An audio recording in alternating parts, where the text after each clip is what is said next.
Ես խոսել եմ Թուրքիայի ռազմավարության մարտավարական դրսևորումները նախընտրական Հայաստանում եւ խոսել եմ 5 կետերի, 5 թեզիսների միջոցով։ Ուրեմն առաջինը Թուրքիայի ռազմավարությունը Հայաստանի հանդեպ մշակվել, ամրապնդվել եւ կարծրացել է տասնամյակների ընթացքում ու բնութագրվում է որպես մաքսիմալ կոշտ։ Դա դրսևորվել է ոչ միայն հռետորաբանության, այլև ռազմական, քաղաքական, տնտեսական ագրեսիայի տեսքով ընդդեմ Հայաստանի։ Արդյոք այն ներկայումս փոխվել է։ Հարցին մասնագիտական պատասխանն է ոչ։ Քանի որ Թուրքիայի քաղաքականության խորքային ուղղությունների մեջ որևէ դրական փոփոխություն չի արձանագրվել, իսկ այն ինչ արձանագրվել է, դա կոշտ ռազմավարության ժամանակավոր քողարկումն է մեղմ մարտավարությամբ, որը որևէ կերպ չի վնասում թուրքական կարծր քաղաքական գիծը, սակայն կարողանում է տպավորություն ստեղծել Թուրքիայի քաղաքականության թվացյալ մեղմացման փոփոխության վերաբերյալ, որը ել ավելի թեժ ու բուռն տարածվում է Հայաստանում ներկայիս իշխանության եւ նրա քարոզչական ողջ գործիքակազմի միջոցով, որի մեջ ոչ միայն լրատվամիջոցներն են, այլև մերձ իշխանական քարոզիչ փորձագետներ, ՀԿ սեկտորի ներկայացուցիչներ եւ այլն։ Մասնագետները եւ դիվանագետները շատ հստակ գիտեն, որ Թուրքիան իր ուժի քաղաքականության մեջ կիրառում է կոշտ ուժի համադրումը փափուկ ուժի հետ։ Եվ ըստ նպատակահարմարության դրանց տեղերը եւ դիրքերը փոխվում են։ Ներկայումս հատկապես Հայաստանի ընտրական գործընթացներին ընդառաջ եւ արդեն նախընտրական փուլում մենք տեսնում ենք Թուրքիայի մեղմ մարտավարության բացահայտ դրսևորում, որը միտված է վերը նշված թյուր տպավորության ստեղծմանը առանց խորքային կոշտ ռազմավարության փոփոխության։ Եվ եթե նայենք Թուրքիայի ձեռնարկած քայլերին, ապա կտեսնենք, որ դրանք բոլորը մակերեսային ու սիմվոլիկ բնույթի են։ Երկրորդ թեզիսը ես թեզիսի համար որպես բանալի բառ ընտրել եմ կոսմետիկ տերմինը, որը վերջերս կիրառել է Թուրքիայի նախագահ Էրդողանը, այսինքն Թուրքիան ներկայումս Հայաստանի հանդեպ կիրառում է կամ սիմվոլիկ, կամ ավելի ճիշտ կլինի ասել կոսմետիկ մեղմ քայլերի քաղաքականություն, հատկապես այս նախընտրական փուլում, սակայն դրա դիմաց շարունակելով պահանջել Հայաստանի կողմից լրջագույն, ինքնութենաստեղծ, ռազմավարական, գաղափարախոսական եւ այլ կարևոր զիջումներ։ Մասնավորապես, Հայաստանը զիջում է թուրքական պահանջներով ներկայացված կամ պատրաստվում է զիջել, կամ համաձայնվում է զիջել սահմանադրության հարցը փոխելու հարցը, ազգային սիմվոլիկա Արադ լեռից հրաժարվելու հարցը, հայոց ցեղասպանության միջազգային ճանաչման ակտիվության դադարեցում եւ այլ կարևոր հարցերում, եւ դրա դիմաց ստանում է պայմանական ասած անի պատմական կամուրջը համատեղ վերանորոգելու խոստում կամ խոստման խոստում, առևտրական փաստաթղթերում որպես ապրանքի վերջնակետ Հայաստան նշելու ճակերտավոր աշխարհացունց ձեռք բերում,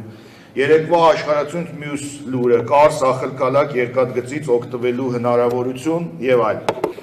Սա կարելի է բանաձևել հետևյալ կերպ. զիջում ես կարևորը, ձեռք ես բերում կոսմետիկը։ Սա է ներկայիս Հայաստանի դիվանագիտության ուղղության բնութագիրը Թուրքիա եւ Ադրբեջանի հանդեպ։ Երրորդ, Թուրքիա եւ Ադրբեջանի նախապայմանները մեկ ամբողջություն են։ Դա այդպես չտեսնելը սխալ է։ Իսկ դիվանագետների կամ քաղաքական գործիչների պարագայում կոպտագույն եւ երկրի համար ճակատագրական սխալ է։ Այդ նախապայմանները ըստ նպատակահարմարության հետո առաջ են արվում,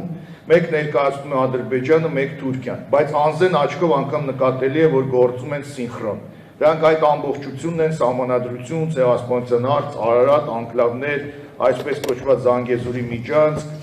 Թրիպ անունով եւ բազմաթիվ այլ խնդիրներ։ Իդեպ, նրանք ովքեր Թրիպ, Զանգեզուրի միջանցք այս խնդիրը գովերքում են երբեմն չափից ավելի,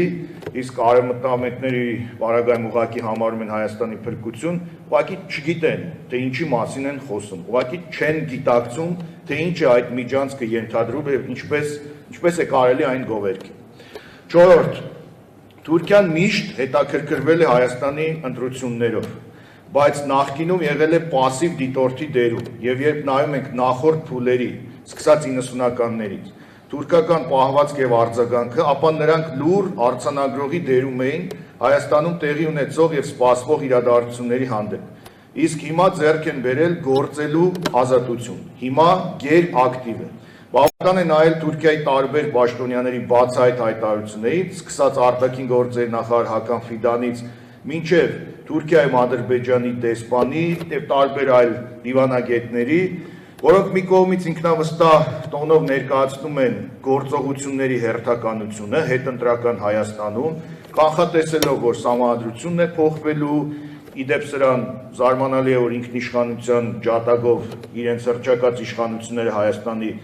լուր հետևում են եւ որևէ արձագանք չեն տալիս, իսկ մյուս կողմից հայաստանյան գործող իշխանություններին ուղիղ կամ անուղղակի աջակցելու քայլեր ու հայտարարություններ են անում։ Եվ վերջին 5-րդ։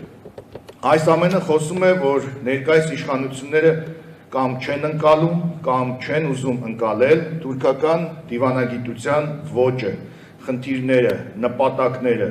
եւ իրենց անխոհեմ քաղաքականության հետևանքով Հայաստանը հայտնվել է թուրքական դիվանագիտական թակարդի մեջ։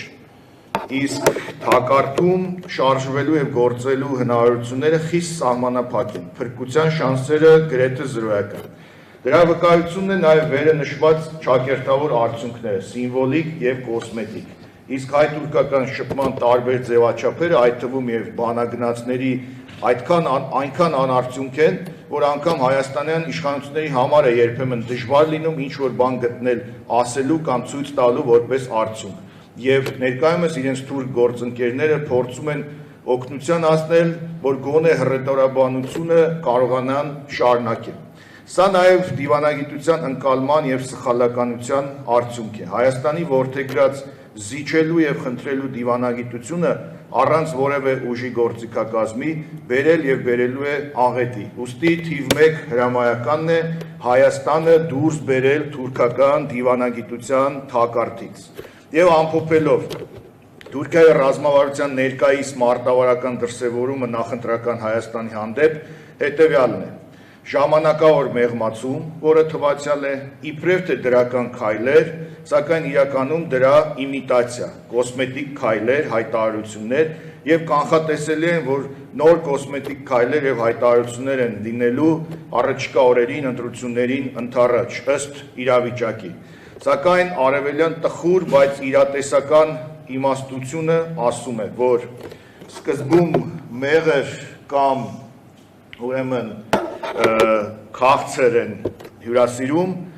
իսկ հետո քեզ մոտ ունեցած ամենաարժեքավորը վերցնելու նպատակով։ Ներկայիս թուրքական ռազմավարության մարտավարությունը այդ կարծիքով ահա այդպիսին է։ Շնորհակալություն։